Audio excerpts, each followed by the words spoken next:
to the Hennessey Performance Podcast. My name is Alex Royce, your self-proclaimed host, and welcome to episode 5. Yeah. Of course, I've got the trusty John Hennessey with us here, and also the world-famous Hennessey Performance, Jerry Delaporte. I've got my Make Nike Great hat again. Yeah. Make Nike Great Again hat on. So, Yeah, and you see in honor that of Tiger Woods winning the Masters. There's some sweat marks under the bill, too. Oh, yeah.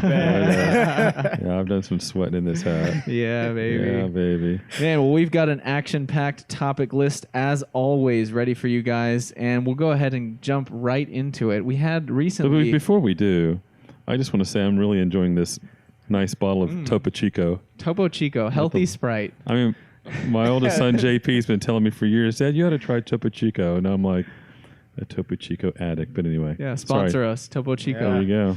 So we'll go ahead and jump right into it. The C7 ZR1, the last front-engine rear-drive Corvette in existence. Beautiful car, amazing car. Just recently unlocked for tuning as of maybe a month ago, and we jumped right on it. Yeah. Broke some world records. Jerry was heavily involved. Tell us a little bit about that story. Well, I think with the ZR1, we were just ready to kind of throw our hands up. All right, let's back up for a second. So we bought a ZR1. Oh. ZR1 came out a year ago, right? Yeah. Okay. I ordered one. Some friends at GM helped us get a car. It's the 3ZR, the ZTK package. So it's got the big aero downforce package. And we got that thing like in June of 18. So we've had it for almost 11 months. Yeah, getting close to a year. And GM has got like this new program on new electronic system to where they don't want people hacking into their cars because all these autonomous vehicles are coming down the road and they don't want some bad guy on a laptop, hacker somewhere, hacking into people's cars. So that basically, that locked out the entire aftermarket for the last 10 and a half months, right? So we beat our head against the concrete wall for many, many months, working with a variety of our vendors and suppliers to try to tune the ZR1, the LT5, which is a great motor. But we couldn't do it. Right, Big J? Yeah, we couldn't do anything. So we put parts on it to make some power, but, you know, ultimately you you just can't go very far unless you can unlock the ECU on any car, right? So I'd gotten kind of, I don't know, I just got tired of jacking with it. I'm like, okay, if GM wants to be that way and, you know, be a total pain in the ass for the aftermarket, they'll protect their, you know, the encryption of their ECUs and computers and cars, but the aftermarket ain't gonna like it. I'm like, okay, we'll modify lots of Fords. We'll modify FCA vehicles. So I'd pretty much mentally kind of given up on it. Had you put it back to stock.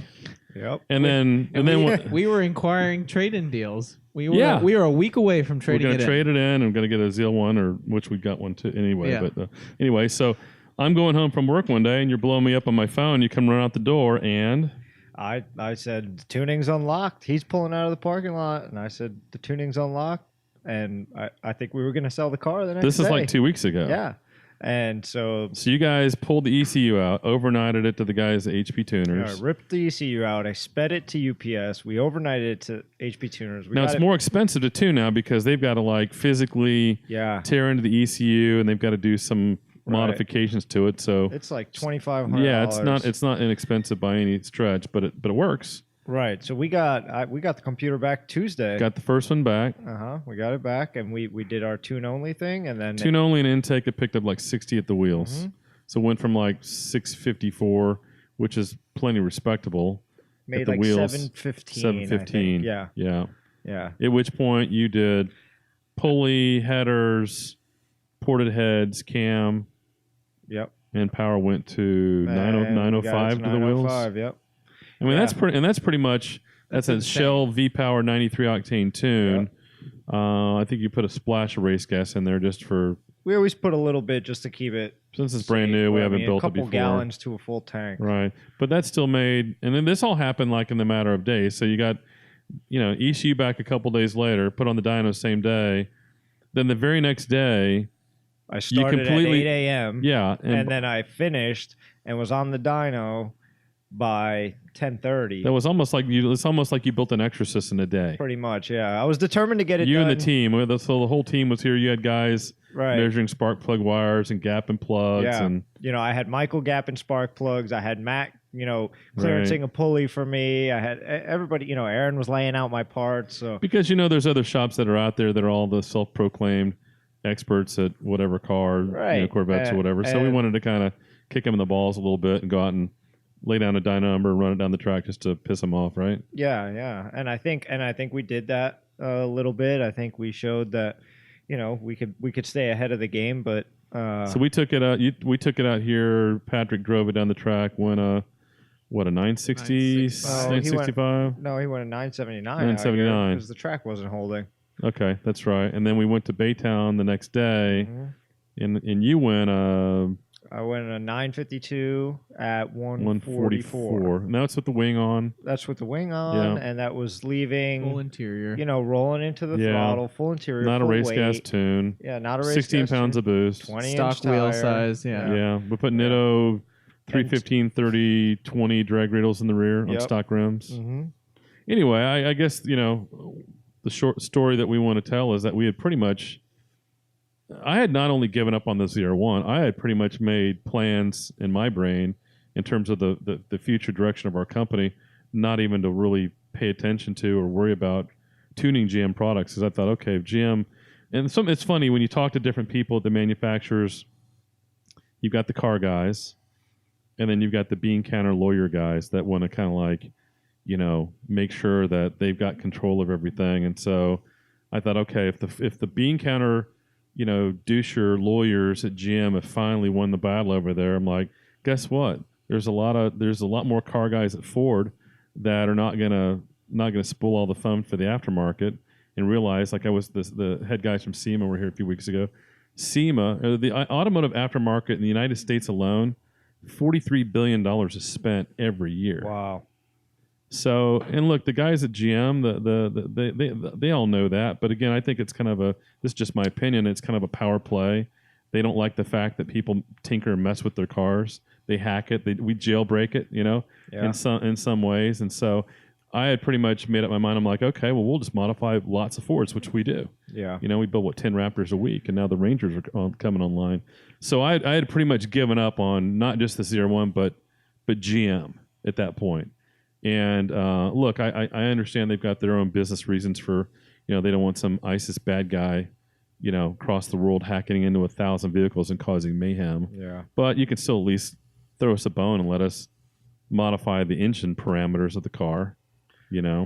I think a crazy part of that, speaking to the LT5, is like, more or less you breathe on the car and you add some parts to it, and it's making 900 rear-wheel horsepower. You're 5 years ago making 905 at the wheels. You're talking about built motor and turbos, and it's unbelievable the potential that's insane. there. Yeah, a 2.65 blower. I mean, some other guys I think the guys from K-Tech had taken an LT5, took the blower off, put turbos on it, and they ran up to like 1450 on an engine dyno before they broke the motor. Well, so the crank is much better. The engine than has the motor. The engine's a better engine. It's not just an LT4 with LT5 blower. But so it's just kind of cool to see how that whole project got resurrected. Yeah. Boom. So we'll maybe talk a little bit more about the resurrection going forward. But yeah, so we've got a few other tweaks we're doing to that hot rod. But I think that could very well be a low 9-second street car. I definitely think that thing has got a low 9 in it. I mean, take the wing off. I mean, it'll go from 144. I mean, our density altitude the day you ran it was like 1,500 feet. You take it up north where it's cooler. Yeah. You get a negative 500, negative 1,000 DA and a good tire. That thing's going 150 miles an hour in the quarter mile. I mean, that's Bugatti Chiron territory for, what's the car? I think I paid $145,000 for it, and the pack. I mean, for under $200,000. That's a lot of bang for the buck. And I think it's probably got another 2 miles an hour in the quarter mile at least with the wing off. Yeah, for sure. I mean, in the standing mile, the guys from Car and Driver picked up 10 miles an hour. Yeah. In a mile. Yeah. So sure, there's 2 or 3 mile an hour, 145 miles an hour. And I think if we have plans to go out there and go faster one more time, that's cool. But someone's always going to break the Corvette record. Look, somebody's always going to put a bunch of nitrous on it and go out and go 8s or whatever. That's fine. But anyway, but being up front is cool as far as being kind of the first to get to do some of this stuff. Sure. Well, look, I mean, the C7's been out, 6-7 years? 14, yeah. So we've modified, I don't know if it's thousands, but many hundreds, maybe pushing 1,000 C7 Corvettes. So it's been a good, important part of our business. We do a lot of Z06s. We've had a number of ZR1 guys say, hey, I'd love to modify it, but we couldn't do it. But now we can, and I think we've got they're coming back. 2 or 3 more coming down the production queue. So, but anyway, so I think that, again, I think another thing to note about the car is that C8's coming. GM's announced they're going to reveal that finally in mid-July. So now's the time to buy a C7. They're everywhere. The last front engine rear drive since 1953. That's crazy. I think that's kind of cool. I think there's going to be some good deals though, because they just produced a lot. Sure. Yeah, we'll see how the C8 turns out. Mixed reviews on that. Some people say it looks like an NSX. Yeah, I'm sure it's going to look good, but I hate the whole cycle. We're starting over, and we're going to be back down to 500 horsepower base model. Yeah. I think but if we can crack the ECU, that gives us opportunity. I think it gives us we'll modify it. I think it gives us a new platform to actually build on, because it's not really anything changed from the C7 to the C7, ZR1. So it wasn't too. Well, we'll see on the C8. On the C8, everything's going to be way different. I don't know. What do you guys think about all this autonomous driving stuff?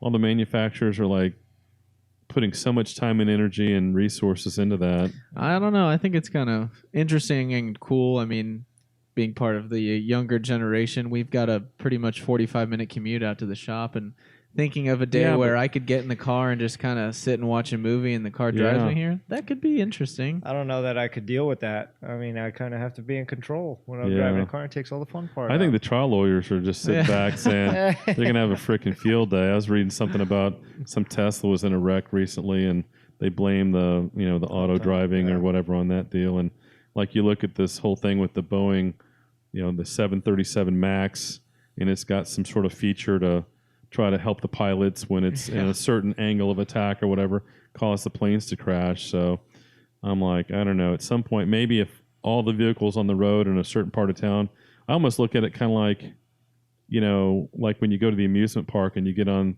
like the ride where it's always like moving. Like we were in London about a month ago, and we took the London Eye, and it just never stops moving. So I'm like, if everything's the same, and it's almost like you're getting on a conveyor belt. Yeah. But all of a sudden, when you got like somebody's going to Walgreens, and somebody's taking their kids to school, and somebody's going to work, and somebody's, going to the gas station or whatever, and you got some autonomous and you got some just human drivers, it's going to be it's going to be mayhem. Yeah. You young bucks, you can maybe see that in your lifetime. I think we're still a long way away. Some people are saying like it's in the next 5 years, but I just don't see that far away. Yeah. When you're talking about a car, I think we're talking 20. Yeah. But it'll be interesting. Yeah. Yeah. Well, I was with Roger Penske at a Shell event a couple weeks ago, and he kind of made the same analogy about airplanes. It's like, airplanes will take off and land and fly by themselves, but every airplane, with passengers has got 2 pilots. Yeah. For a reason. And they got a lot of space up there. Yeah, that's true. We don't have any space down here. That's a good point. What else we got on the agenda there, Well, Champ? next up, we've got the VelociRaptor Ranger. A lot of cool hype around the Ranger. They're making a comeback to the United States, and with the United States not getting the Ranger Raptor, we have this beautiful opportunity to fill in that gap. And the VelociRaptor Ranger is our answer to that. And beautiful truck was just in LA doing some media, and we've just, as of a week or two ago, released it fully to the public, and we are now taking orders for that.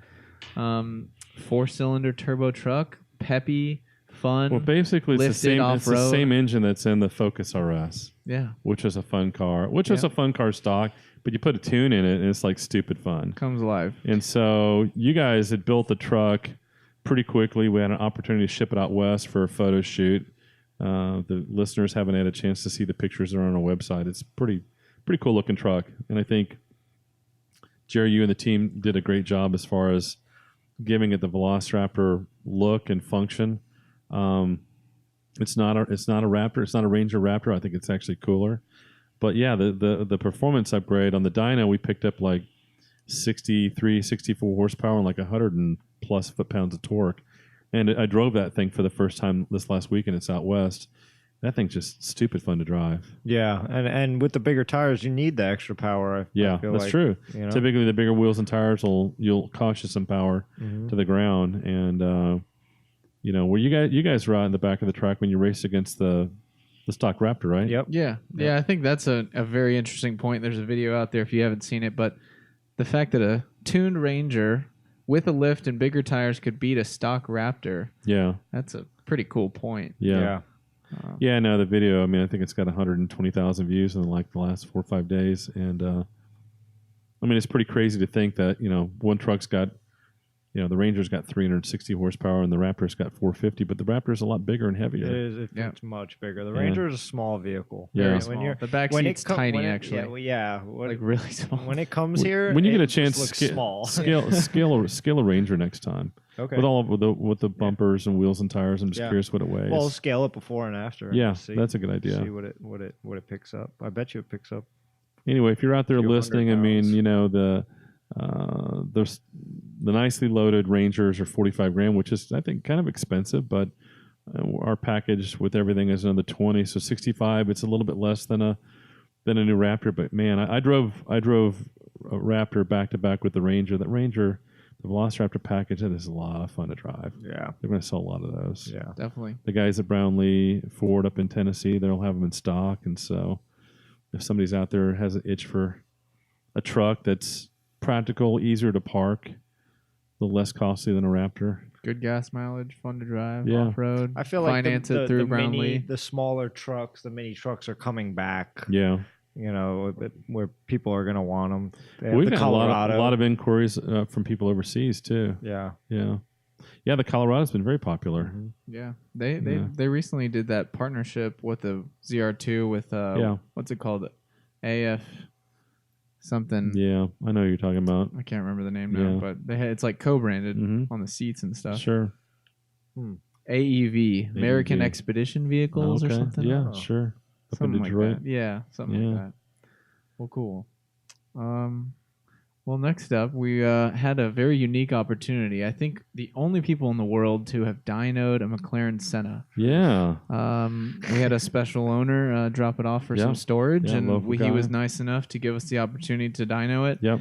And the advertised 789 horsepower at the motor produced a pretty nice and healthy 724 at the wheels. And that was to dyno, it's not easy, right, Jerry?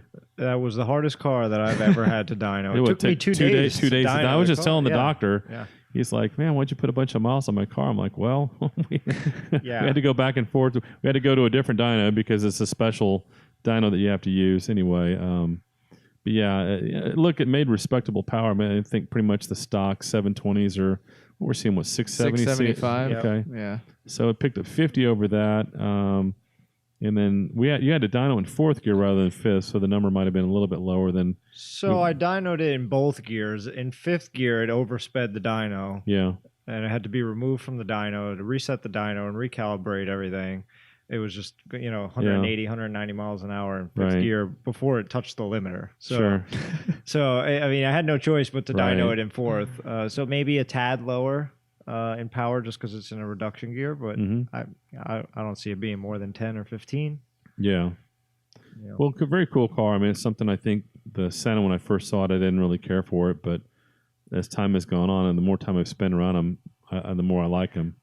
I agree. I think the look of it has definitely grown. And then I haven't driven it, but what everybody says to me is as soon as you get on the track, it makes you appreciate why they did all of these weird looking things. Huge wing and the this and the that. I mean, that's kind of cool to me that it was so focused on, we don't even care. We just want to go fast on the racetrack. The owner took it to, was it a COTA event about a month and a half ago, and he was up there, and I asked him about it afterwards, and he says, he said his 720 that's got Hoosiers on it is pretty quick around COTA, but he said that Senna, you could brake deeper, the downforce going through the fast turns was just noticeable.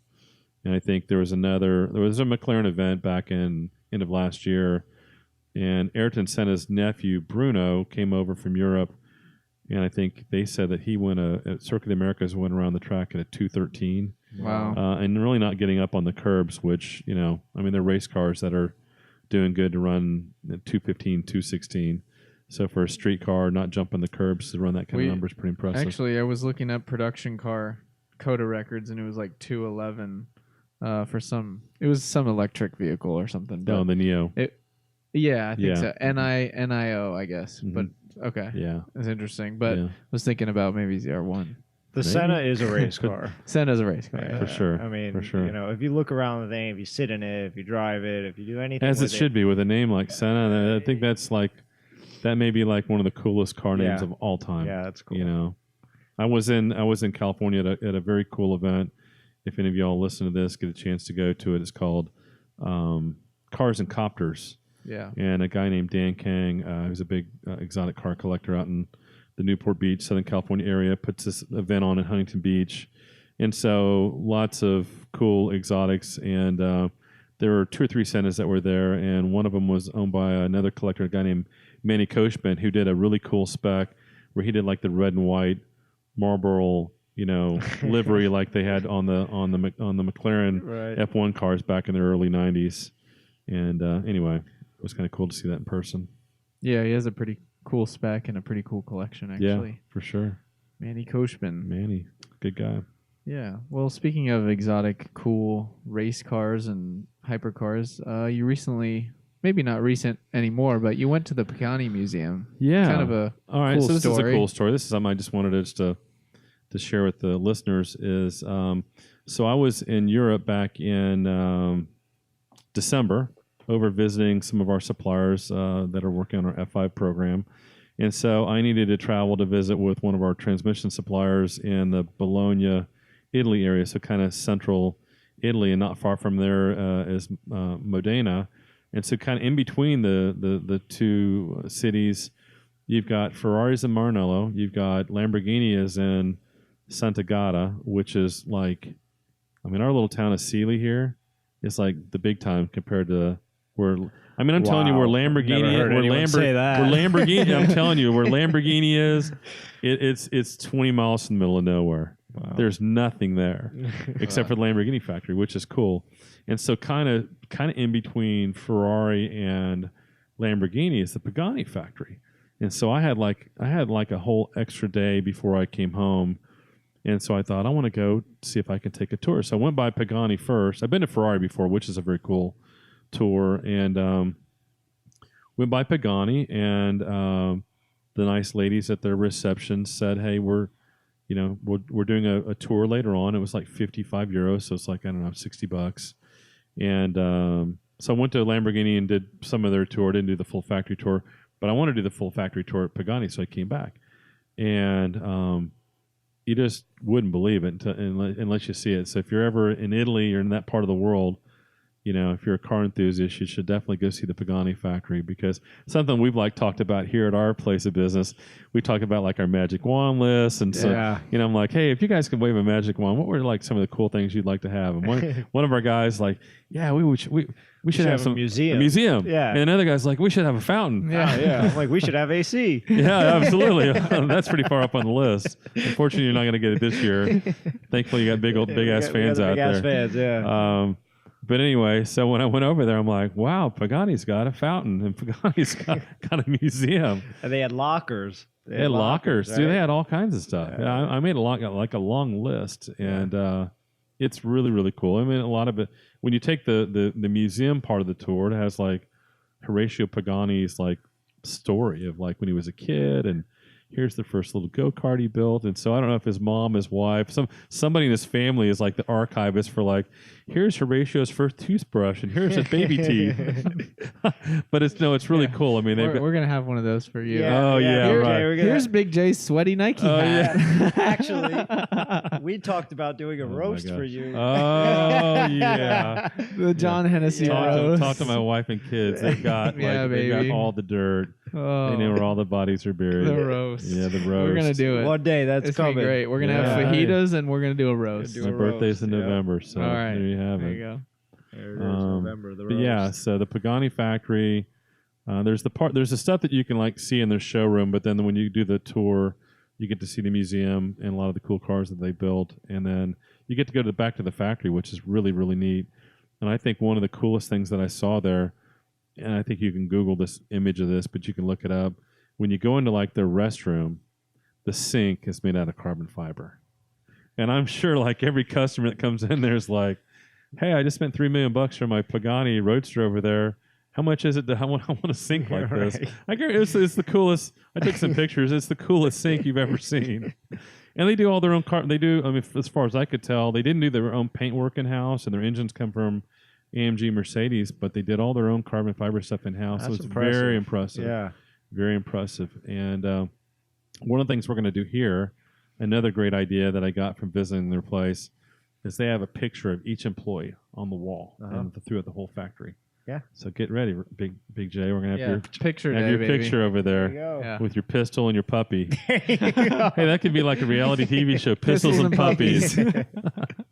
Speaking of which, let's talk about dogs. So you guys just got a new pup? Yeah. So my wife's dog that we've had for 12 years. He got really sick, and we put him down. Anyways, long story short, she's been bugging me about a new puppy. Yeah. So she hits me with what we call Cash. Cash money. He's a blue French bulldog with blue eyes. Yeah, he's beautiful. Yeah, he is. He's kind of a monster right now. He's the latest Instagram dog influencer. Yeah. Yeah. I'm hoping that he becomes a cash cow somehow. Yeah. Cash dog. They could call it a dogfluencer? Yeah. That's what she said when we started. He's getting free stuff and photo shoots and likes. Right now, he's getting all the attention in the house, but that's good. Yeah. Next will be your race car. Happy wife, happy life. Well, I mean, I kind of had to do that to keep going on the race car. There you go. go. Yeah, Cash can fund your race car. Yeah, Cash can fund my race car. Exactly. Do you have room? You have room on one of your arms for Cash? But I got a whole back. Okay, all right. Where's the ZR1 tach gonna go? It's going on the back with the Exorcist. You got to bust off a proper number though. Yes. Yeah. If it's gonna be permanent, it's gonna be a good one. That's funny. Well, anyway, so on the Pagani factory, very cool.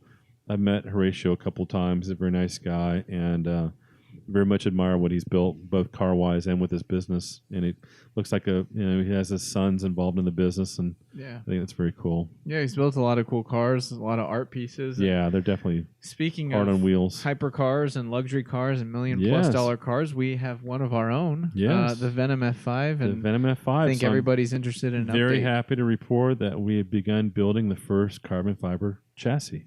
Awesome. Which is a pretty huge deal. I mean, if you go back to the Venom GT, everybody knows that we, instead of making our own chassis, which is a lot of work and a huge expense, we use the Lotus tub, which worked out very, very well. Mm-hmm. But the new car really demanded its own chassis for a lot of different reasons.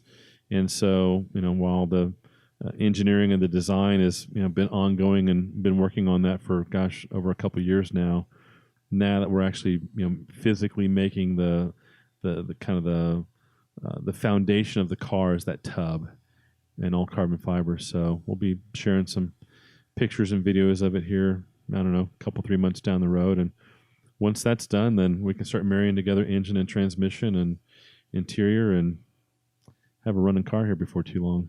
Yeah, pretty awesome. So stay tuned on our social media, verified on all platforms, Facebook, YouTube, Instagram, you name it. Yes. Make sure to subscribe to the podcast and to love that little blue check mark, that little verified. Yeah, that blue check mark. It really helps out. Really does. It's legit. Give us a follow and a mention and share this to one person that you know and you love. We'll see you next time on the Hennessey Performance Podcast. Rock Thanks. on. Rock on. Have fun. Okay, short and sweet.